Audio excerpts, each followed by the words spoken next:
Hello everyone, welcome back civil Mantra. मेरा नाम राकेश पाठक है और मैं आप लोगों को पढ़ा रहा हूँ जियो टेक्निकल इंजीनियरिंग। जैसा कि आप जानते हैं कि लास्ट लेक्चर में हम लोगों ने रिलेशनशिप को स्टार्ट किया था, चाहे वो वाइड रेशियो हो, चाहे वो पोरोसिटी हो, चाहे वो ड्राई डेंसिटी हो, चाहे वो सेचुरेशन हो, चाहे वो वेट डेंसिटी हो, यानी डिफरेंट टाइप्स के जो हम लोगों ने टर्म्स को समझा हुआ था। सॉइल्स की अगर हम बात करें रिलेशनशिप, तो हम लोगों ने कुछ फॉर्मूले को भी डिराइव किया था। जैसे हम लोगों ने ये डिराइव किया था कि पोरोसिटी बराबर क्या था, वाइड रेशियो अपॉन 1 + ई था, ई अपॉन 1 + ई। ऐसे ही हम लोगों ने सेचुरेशंस के बारे में देखा था कि डिग्री ऑफ सेचुरेशन क्या होता है, volume of water upon volume of wides थे। इसके बाद हम लोगों ने निकाला हुआ था क्या, रिलेशंस हम लोगों ने निकाला हुआ था। ठीक है, आप देख पाएंगे यहाँ पे, देखिए ये था, हम लोगों ने बात किया था जिसमें हम लोगों ने निकाला था कि कैसे हमारा पोरोसिटी जो होती है ई अपॉन 1 + ई होती है। इसके बाद हम लोगों ने ई डब्ल्यू एस जी के बीच में एक रिलेशन निकाला था, जिसमें हम लोगों को एक फॉर्मूला प्राप्त हुआ था। क्या मुझे मिला था, एस ई बराबर डब्ल्यू जी। एस ई बराबर डब्ल्यू जी हमें यहाँ पे प्रूफ किया था हम लोगों ने अच्छे तरीके से। फिर हम लोगों ने एक और रिलेशंस को फाइंड आउट किया था, जिसमें हम लोगों ने देखा था कि air content, void ratio, degree of saturations के बीच में एक रिलेशंस को हम लोगों ने डिराइव किया था। जिसके बाद हम लोगों को क्या प्राप्त हुआ था, अगर बात करें तो हम लोगों को प्राप्त हुआ कि एयर कंटेंट जो होता है 1 - s × e अपॉन 1 + e के इक्वल होता है। ऐसे ही आज एक रिलेशन और हम करने वाले हैं जो प्रीवियस ईयर में पूछा गया है AKTU के द्वारा। तो क्या पूछा गया है ये बात करते हैं। सबसे पहले देखते हैं कि रिलेशनशिप बिटवीन गामा डी यानी ड्राई डेंसिटी, फिर gamma Na, air content W और G के बीच में हमें क्या करना है, यहाँ पे इंटर रिलेशनशिप को फाइंड आउट करना है, यानी इनसे हमें एक फॉर्मूला बनाना है। समझते हैं कैसे। देखिए आप जानते हैं, सिंपल सिंपल बात करिए, क्या इसमें वाटर कंटेंट है? हाँ सर है। तो W क्या था, W वाटर कंटेंट था, स्मॉल w है, ये ध्यान देंगे। वाटर कंटेंट क्या है, स्मॉल w है। तो वाटर कंटेंट बराबर क्या होता था, हमने बताया था कि वेट ऑफ जो वाटर होती है और वेट ऑफ जो सॉलिड्स होती है, इन्हीं की रेशियो को सर आपने बताया था कि ये वाटर कंटेंट होते हैं। ठीक है, अब मुझे ये बताओ कि 1 इधर ऐड कर दें इधर कर दें, क्योंकि हमें फॉर्मूला लाना है। ये नहीं पूछना है कि सर 1 क्यों ऐड कर रहे हैं। 1 इसलिए ऐड कर रहे हैं कि आगे पता चला कि मुझे यहाँ से एक फॉर्मूला बन जाएगा, इसलिए मैं कर रहा हूँ। तो W + 1 किया और W अपॉन WS + 1, दोनों साइड हमने क्या किया, 1 1 को ऐड किया हुआ है। अब बताओ, इधर तो W + 1 रहा, एलसीएम ले लेते हैं WS, तो यहाँ से क्या हुआ, W प्लस, अगर यहाँ पे कितना बच जाएगा, WS बनेगा, है कि नहीं। बिल्कुल। चलिए अब अगर बात करें, यहाँ से हम लोगों ने एलसीएम लेके ये निकाल लिया। अब आपको दिख रहा होगा कि सर वेट ऑफ जो वाटर है, ध्यान देंगे ये सफिक्स में लगा हुआ है, वेट ऑफ जो हमारा क्या है, वाटर है, और वेट ऑफ सॉलिड क्या होता है सर, हम इसको टोटल जो वेट है, टोटल वेट लिख सकते हैं। लिख सकते हैं कि नहीं, टोटल वेट किसके बराबर होता है, टोटल वेट वाटर और सॉलिड्स के बराबर ही होता है, W के बराबर। तो हमने कहा कि ये W/WS हम इसको लिख सकते हैं, बिल्कुल लिख सकते हैं। ये जो कैपिटल है ये टोटल वेट है। टोटल वेट में हमने वेट ऑफ जो वाटर है हमारा और वेट ऑफ जो सॉलिड्स है, इसको हम लोगों ने कैपिटल W में लिख दिया। ठीक है, अब ये बताओ कि अगर यहाँ से हमें WS निकालना रहे, अगर हमें WS निकालना रहे तो क्या, W ये है ऊपर, यहाँ पे WS है, तो अगर हमें WS निकालना है तो क्या ऊपर W अपॉन ये बराबर में है, ठीक है ना, तो 1 अपॉन W + 1 नीचे आ जाएगा, आएगा कि नहीं आएगा। 1 + W + 1 जो है ये नीचे आ जाएगा, W ऊपर बचा रहेगा, WS को हम इधर ले आए। ठीक है, बेसिक यहाँ पे कैलकुलेशन चल रहा है। अब बताइए, क्या हमें ड्राई डेंसिटी पता है, ड्राई यूनिट वेट अगर बात करें ड्राई यूनिट वेट की, तो ड्राई यूनिट वेट क्या होता था, आपको पता होना चाहिए कि जो weight of solid upon total volume, total volume, dry unit weight में हम क्या करते हैं, टोटल नीचे टोटल वैल्यूम हो जाता है। अगर आपसे पूछे कोई कि सैचुरेटेड यूनिट वेट क्या होता है, तो कुछ नहीं होता, weight of solid upon volume of wides हो जाएगा, यहाँ पे वाइड्स हो जाता है। ठीक है, चलिए अब मुझे ये बताइए कि जो ड्राई डेंसिटी है, जो यूनिट वेट है, ये क्या होता है, वेट अपॉन वैल्यूम, ये क्या है, टोटल वेट है। क्या यहाँ से हम वैल्यूम पता कर सकते हैं क्या, ये टोटल वैल्यूम, हाँ, गामा × W लिख सकते हैं, बिल्कुल लिख सकते हैं। अब ध्यान से समझेंगे कि हमने क्या कहा, ये डब्ल्यू एस है। डब्ल्यू एस अभी कितना आया था, W upon W plus one आया था कि नहीं, यहाँ पे वैल्यू पुट कर देते हैं। तो गामा डी किसके बराबर हो जाएगा, डब्ल्यू एस की जगह W upon W plus one, और ये भी नीचे आ जाएगा, बिल्कुल आएगा। ठीक है, अब मुझे ये बताइए कि क्या टोटल जो वैल्यूम है, ये जो टोटल वैल्यूम होता है, ये किसके बराबर होता है। हमने फेज डायग्राम में बताया था आपको कि सर जो वैल्यूम ऑफ एयर होता है, volume of water plus volume of जो सॉलिड होती है, इन तीनों को मिला दीजिए तो हमें टोटल क्या प्राप्त चल जाएगा, टोटल वैल्यूम हमें निकल आएगा। अब इसमें हम सब में क्या करते हैं, डिवाइडिंग बाई वी। इसमें हम क्या कर रहे हैं, डिवाइडिंग कर रहे हैं v से पूरे को। तो पूरे को करेंगे तो क्या v बाई वी वन आ जाएगा, बिल्कुल आ जाएगा। यहाँ पे v बाई वी कितना हो जाएगा, वन हो जाएगा। V A by V plus V W upon V plus V S upon V, हो गया सिंपल सा। क्यों किए हैं अब आपको पता है यहाँ पे चलेगा क्यों हमने ऐसा किया। अब v बाई वी कितना होगा, वन हो जाएगा, सिंपल सी बात है। अब ध्यान दीजिए वी ए अपॉन, यानी ये क्या होता है, एयर कंटेंट। हमें आपको ध्यान होगा तो जो एयर कंटेंट था एन ए, वो क्या था, वी ए अपॉन वी था। एयर कंटेंट यहाँ पे पता चल गया, और हमें रिलेशंस में एन ए निकालना है, तो एन ए पता हो गया प्लस। अब देखिए ऊपर क्या है कि वी डब्ल्यू है, ध्यान से समझेंगे। अब हमने वी डब्ल्यू को, क्योंकि अब हम वेट के फॉर्म में इसे कन्वर्ट कर रहे हैं, किसमें, किसके फॉर्म में कर रहे हैं, वेट के फॉर्म में। तो क्या वैल्यूम है, तो इसको हम डब्ल्यू डब्ल्यू लिख सकते हैं। सर वेट में तो लिख सकते हैं ना, वैल्यूम की जगह डब्ल्यू हो सकता है। क्यों लिख रहे हैं, क्योंकि हमें डब्ल्यू के फॉर्म में क्या करना है, डब्ल्यू के फॉर्म में हमें, यानी वाटर कंटेंट के फॉर्म में हमें क्या निकालना है, फॉर्मूले को डिराइव करना है, इसलिए हम वैल्यूम से डब्ल्यू में चले गए। ठीक है, अब देखिए ये क्या आ गया, वी डब्ल्यू बराबर डब्ल्यू डब्ल्यू हो गया।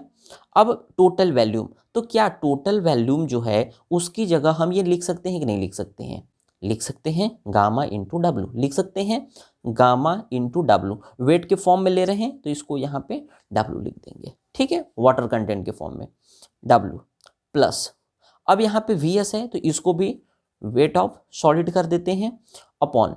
अब यहाँ पे हमने क्या किया कि ये जो वैल्यूम है, फिर इस वैल्यूम की जगह यही पुट कर सकते हैं, क्योंकि यहाँ पे भी वी है, यहाँ पे भी वी है, तो गामा एस हो जाएगा इंटू डब्ल्यू हो जाएगा। ठीक है, सिंपल सा।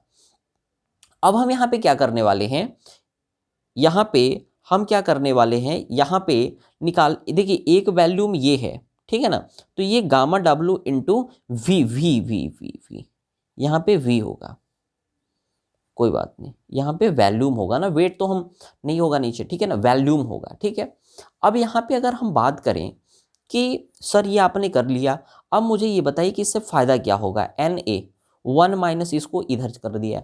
अब मुझे ये बताओ कि क्या वेट ऑफ जो हमारा जो वाटर का वेट है डब्ल्यू डब्ल्यू है, इसको हम क्या लिख सकते हैं, सर इसको हम क्या लिख सकते हैं, इसको small W into W W लिख सकते हैं upon gamma W into V. कहाँ से लिख सकते हैं, ये इक्वेशन आप देखिए, ये इक्वेशन देखेंगे। ठीक है, यहाँ से अगर बात करें तो गामा ड्राई क्या था, W upon W plus one into ये है ना वी। तो हम यहाँ पे क्या कर रहे हैं कि एक तो इसको यूज़ किया हमने, एक इक्वेशन इसको किया, एक हमने इसको यूज़ कर लिया, इसको दूसरा कर देते हैं, और हमने क्या किया यहाँ पे कि इस तरीके से यहाँ पे हम लोगों ने वैल्यू को पुट किया है वैल्यू को प्लस।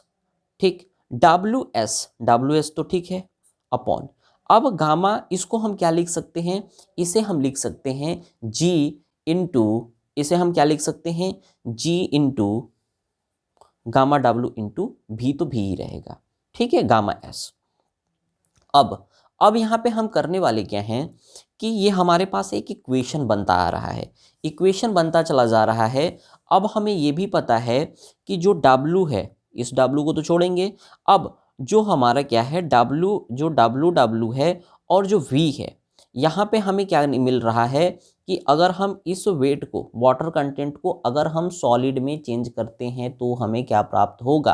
तो हमने कहा कि W W into total weight of solid upon gamma W into इस V को भी रहने दो, इस जो V है ये डब्ल्यू एस है, इसको हमने क्या कहा, इसको हमने चेंज कर दिया गामा डी अपॉन जी इंटू गामा डब्ल्यू में। ठीक है, अब यहाँ से हमें मिलेगा क्या, हमें यहाँ से ये मिलने वाला है अंतिम में कि 1 माइनस एन ए तो चलेगा, ये तो इधर चलता रहेगा 1 माइनस एन ए। ठीक है, यहाँ से W इसमें भी है, W इसमें भी है, W को हम यहाँ पे क्या कर रहे हैं, कॉमन कर रहे हैं। ठीक है, हमने क्या कहा कि यहाँ से W प्लस 1/g को कॉमन कर लिया, इसको हमने बाहर निकाल लिया, तो अंदर क्या बचेगा, अंदर गामा डी अपॉन, यहाँ पे गामा डी अपॉन कितना हो जाएगा, गामा W हो जाएगा। ठीक है, यानी इसको जब हम सॉल्व करेंगे एक बार और, तो यहाँ पे क्या प्राप्त होगा, W gamma D upon gamma W plus gamma D upon जी गामा W प्राप्त होगा। ठीक है, जब हम यहाँ पे सॉल्व करेंगे W और G को हम बाहर लिए, ठीक है, और gamma D upon gamma W का यहाँ पे पेयर बन जाएगा। ठीक है, अब यहाँ पे बनने के बाद हमें फाइंड क्या करना है, हमें गामा जो D है यही फाइंड आउट करना है।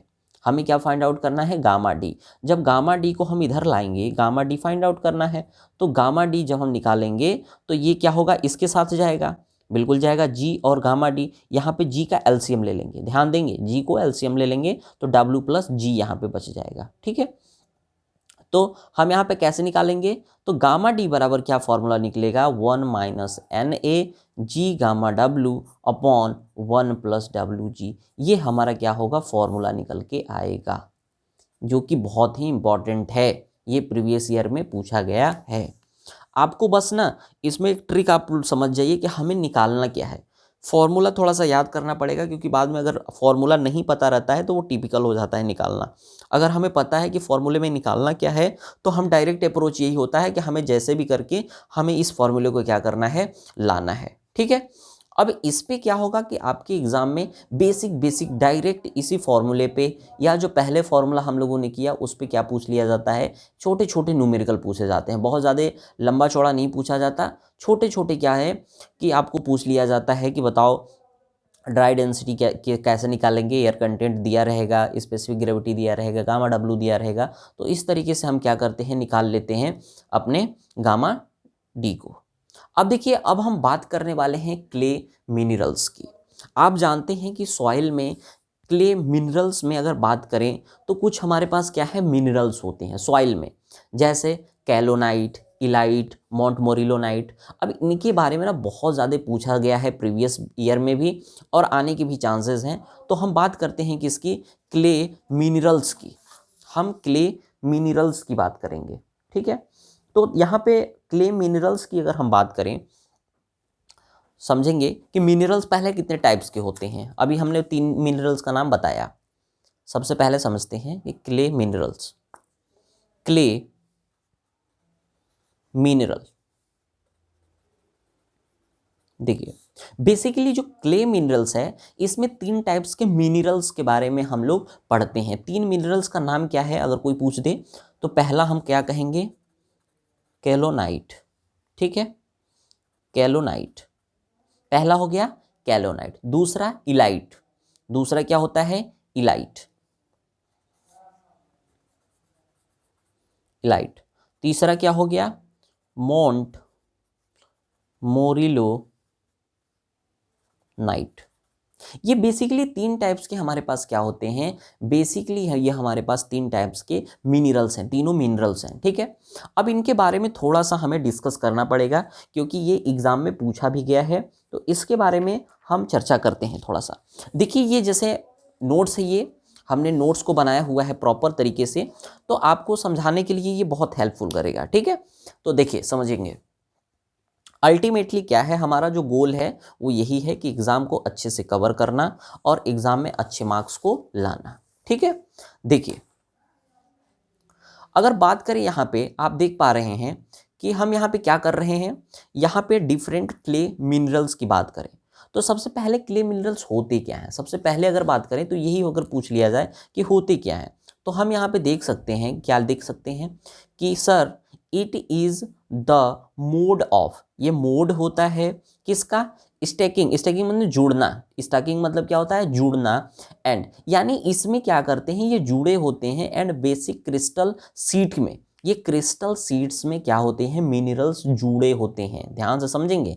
And the nature of bonding force, जो बॉन्डिंग का जो फोर्स होता है बिटवीन एंड उनके बीच में, एंड आल्सो द मैटिक जो आयंस होते हैं या कैशंस होते हैं, ये प्रेजेंट होते हैं क्रिस्टल के फॉर्म में। इसीलिए ये डिफरेंट टाइप्स के मिनरल्स हमारे पास होते हैं। वो पहला कैलोनाइट, दूसरा मोंटमोरिलोनाइट, तीसरा इलाइट। 3 टाइप्स के मिनरल्स होते हैं। अब समझेंगे कि एग्ज़ाम में आपको लिखना क्या है।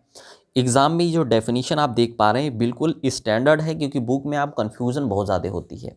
बुक में क्या होता है, कन्फ्यूज़न ज़्यादा होती है, इसलिए ये बेसिक एकदम बिल्कुल सिंपल लैंग्वेज है, आप एग्ज़ाम में लिख सकते हैं बहुत आराम से।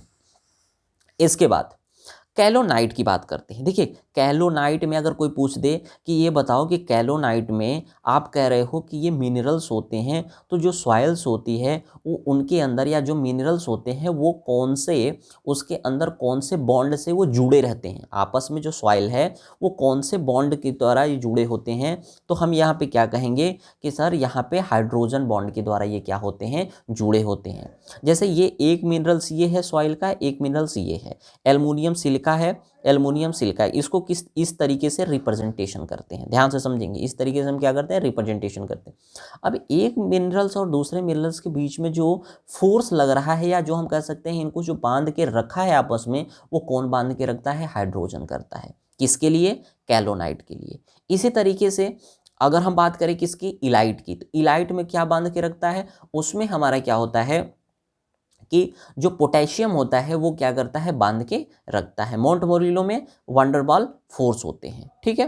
तो चलिए आगे बढ़ते हैं। तो सबसे पहले हम लोगों ने कैलोनाइट के बारे में बात की है कि सर कैलोनाइट क्या होते हैं। कुछ इस तरीके से मिनरल्स, ये खुद मिनरल्स है। ये जो सॉइल्स के मिनरल्स होते हैं वो एल्युमिनियम और सिलिका का सीट होता है, जो आपस में हाइड्रोजन बॉन्ड के द्वारा, हाइड्रोजन फोर्स के द्वारा क्या होते हैं, बॉन्ड के द्वारा बंधे होते हैं आपस में।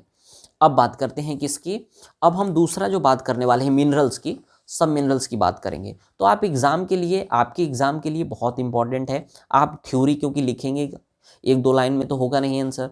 तो जैसे यहाँ पे देख पा रहे हैं आप, कंटेंट आपको ए ग्रेड का मिल रहा है बिल्कुल, ठीक है ना। ये बिल्कुल ईएससी और गेट का ये नोट्स है, आप देख पा रहे हैं। वेरी वेरी इंपॉर्टेंट नोट्स है जो आप देख पा रहे हैं। जो टर्म्स यहाँ पे लिखा गया है सारे के सारे बिल्कुल कंसाइज वे में लिखा गया है। जैसे अभी हमने बात किया किसकी, कैलोनाइट। तो कैलोनाइट में जो क्ले मिनरल्स होते हैं 1:1 के रेशियो में बंधे होते हैं। जो इनके बीच में जो बेसिक यूनिट होती है, जो बॉन्डिंग फोर्स होती है, वो हाइड्रोजन बॉन्ड के द्वारा इनमें बंधे होते हैं, अभी जैसे हमने बताया। फिर हमने क्या कहा कि हाइड्रोजन बॉन्ड क्या होता है, वेरी स्ट्रॉन्ग बॉन्ड होते हैं। तीनों जो हमारे हमारे मिनरल्स हैं उसमें सबसे स्ट्रॉन्ग बॉन्ड किसकी होती है, तो हम कहेंगे कैलोनाइट की होती है। सो देयर इज नो और little tendency in the interlayer of swell और अलाउ वाटर, यानी इसमें ना फूलने की, स्वेल होने की, क्योंकि ये आपस में इतने स्ट्रांगली बंधे होते हैं कि ये वाटर को अलाउ ही नहीं करते, ये बन बहुत हार्ड होते हैं, ठीक है। इसीलिए कैलोनाइट क्या होता है, लीस्ट एक्टिव क्ले मिनरल्स होते हैं। सबसे बढ़िया मिनरल्स, अगर सबसे हार्ड मिनरल, सबसे अच्छा मिनरल्स अगर बात करें तो कैलोनाइट होता है, जो हाइड्रोजन बॉन्ड्स के द्वारा बंधा होता है। आप वीडियो को पॉज करके इस थ्योरी को पढ़ के एग्जाम देने जाएंगे तो डेफिनेटली 100% आपका फ़ायदा होने वाला है, ठीक है। बहुत सिंपल लैंग्वेज में लिखा गया है, क्योंकि बुक्स में क्या है, बुक्स में थोड़े से टर्मिनोलॉजी जो है टफ भी होते हैं, ठीक है। इसके बाद हमने बात किया था किसकी, मोंटमोरिलोनाइट। मोंटमोरिलोनाइट्स में क्या होते हैं कि जैसे सिलिका एल्युमिना तो था, अब देखिए यहाँ पे फिर सिलिका, यहाँ पे silica alumina silica, silica alumina silica, इस तरीके से क्या है, यहाँ पे 3 तरीके से क्या होते हैं, ये सीट टाइप के, ये सीट क्या है, बंधे होते हैं, ठीक है ना, मिनरल्स की। इनके बीच में जो फोर्स लगता है, मोंटमोरिलोनाइट, ब्लैक कॉटन सॉइल इसका बेस्ट एग्जाम्पल है मोंटमोरिलोनाइट का, ठीक है ना। तो ये कैसे बंधे होते हैं मिनरल्स, ये बंधे होते हैं आपस में वांडर वॉल फोर्स के कारण। वांडर वॉल फोर्स के कारण ये क्या होते हैं, ये दोनों जो मिनरल्स हैं आपस में ये बॉन्डेड होते हैं, ठीक है। और इसमें जो क्ले मिनरल्स होते हैं वो 2:1 के क्ले मिनरल्स इसमें पाए जाते हैं। आपको समझ में आ गया होगा कि सर मोंटमोरिलोनाइट्स क्या होती है, सिलिका एल्युमिनिया और सिलिका, फिर सिलिका एल्युमिनियम सिलिका, इस तरीके से क्या होती है, हमारे क्ले मिनरल्स होते हैं और ये आपस में वांडर वॉल फोर्स के द्वारा क्या होते हैं, ये बंधे होते हैं, जिसको हम वाटर बॉन्ड भी कहते हैं। वांडर वॉल फोर्स को हम क्या कह सकते हैं, इसको हम वाटर बॉन्ड भी कह सकते हैं। ठीक है, चलिए इसके बाद थोड़ा सा इसकी भी थ्योरी को देख लेते हैं, क्योंकि एग्जाम में पूछा जाएगा ये, इसलिए बहुत इंपॉर्टेंट हो जाता है। इसके बाद देखेंगे फिर यहाँ पे अगर आप देख पा रहे हैं तो फिर हमने क्या कहा कि 2 यूनिट्स, देखिए अभी बताया था ना 2:1 में, तो 2 यूनिट्स आर बाउंडेड बाय वान डर वाल force which is weak bond hence. देखिए मैंने क्या कहा, जो ब्लैक कॉटन सॉइल होती है वो मोंट मोरिलोनाइट्स की एग्जांपल होती है, मिनरल्स होती है। मोंट मोरिलोनाइट जो होती है यानी ब्लैक कॉटन सॉइल जो होती है, ये स्वेलिंग बहुत तेज करती है। जैसे ही पानी गया इसके क्या होगा, वैल्यूम में ना बहुत ज़्यादा चेंजेस देखने को मिलता है, मतलब वैल्यूम बढ़ जाता है जैसे ही पानी जाता है। तो इस पर ये क्या होता है कि अच्छा सॉइल नहीं होता है स्ट्रक्चर्स के लिए, इसलिए इसको अवॉइड करते हैं। ठीक है, तो इस तरीके से क्या होता है, अब देख पा रहे हैं कि it has large specific surface, क्योंकि जब वैल्यूम बढ़ेगा तो स्पेसिफिक सरफेस जाहिर सी बात है बढ़ जाएगा। Black cotton soils and bentonites has more amount of montmorillonite. ये जो सॉइल होती है ना, ब्लैक कॉटन सॉइल और बेंटोनाइट सॉइल, इसमें सबसे ज़्यादा मोंट मोरिलो मिनरल्स होते हैं। ठीक है, it is found in residual soil derived from volcanic ash. ठीक है, अब हम लास्ट बात करते हैं मिनरल्स की। जो आज का हमारा मिनरल्स होने वाला है क्या, वो होने वाला है इलाइट। इलाइट, अब देखिए इलाइट में भी क्या होंगे, जो हमारे क्ले मिनरल्स होंगे वो आपस में कैसे बंधे होंगे, पोटेशियम, पोटेशियम को के से डिनोट करते हैं, तो ये हमारा के क्या होगा, पोटेशियम बॉन्ड से बंधे होंगे। और इलाइट की अगर बात करें तो ये भी 2:1 क्ले मिनरल्स होते हैं। ठीक है, 2 यूनिट्स आर बाउंडेड, ध्यान से समझेंगे मैं क्या कह रहा हूं। हमने क्या कहा कि 2 यूनिट्स आर बाउंडेड बाई, ये कैसे होते हैं, पोटेशियम बॉन्ड से बंधे होते हैं, और ये स्ट्रांग होते हैं देन वांडरवॉल, वांडरवॉल से स्ट्रांग होते हैं। लेकिन अभी भी सबसे ज़्यादा क्या है, हाइड्रोजन बॉन्ड जो है हमारा कैलोनाइड जो है सबसे अच्छा सबसे मजबूत बॉन्ड होता है। पहला कौन सा होगा सर, पहला जो सबसे हार्ड बॉन्ड होगा वो हाइड्रोजन बॉन्ड होगा जो कैलोनाइड में है। दूसरे नंबर पे हमारा कौन सा आएगा, इलाइट आएगा। और तीसरे नंबर पे बॉन्ड यानी वीक बॉन्ड सबसे अगर बात करें तो कौन सा होगा हमारा, कि सर मोंट मोरिलोनाइट हो जाएगा। ठीक है, अब हमने यहाँ पे कहा कि इसीलिए hence it is more active than kaolinite, लेकिन ये एक कैलोनाइट से तो एक्टिव होता है लेकिन लेसर एक्टिव एंड मोंट मोरिलोनाइट होता है। जनरली क्या होता है, मोर ये क्या होता है, सेडिमेंट्री सॉइल्स होते हैं, और दिस जो क्ले मिनरल्स होते हैं ये सस्टेनेबल होते हैं टू क्लीवेज के लिए। ठीक है, तो यहाँ पे आप देख पा रहे हैं कि इस तरीके से अगर हम फिगर को बना देते हैं तो वो आपके एग्जाम्स के लिए बहुत ज़्यादा हेल्पफुल हो जाता है। ठीक है, तो इसीलिए हमने इस तरीके से इसको क्या करते हैं, बना देते हैं। गिब्साइड सीट हो चाहे वो सिलिका सीट हो, इस तरीके से silica seat, alumina seat, silica seat, इस तरीके से क्या होते हैं, ये बंधे होते हैं आपस में सीड्स के द्वारा मिनरल्स। ठीक है, तो हम लोगों ने यहाँ पे देख लिया। अब हम अगले नेक्स्ट लेक्चर्स में क्या पढ़ने वाले हैं, हम कुछ सॉइल के स्ट्रक्चर्स के बारे में पढ़ने वाले हैं कि सॉइल सिंगल ग्रेन स्ट्रक्चर क्या होता है, हनी कॉम्ब स्ट्रक्चर्स क्या होते हैं, फ्लोकुलेटेड स्ट्रक्चर्स क्या होते हैं, एग्जाम में पूछे भी गए हैं। तो इनके बारे में हम क्या करने वाले हैं, बात करने वाले हैं।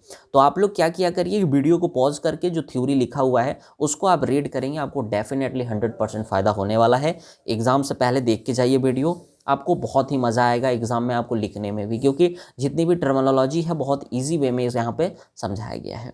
तो मिलते हैं बहुत जल्द नेक्स्ट लेक्चर्स में, तब तक के लिए धन्यवाद।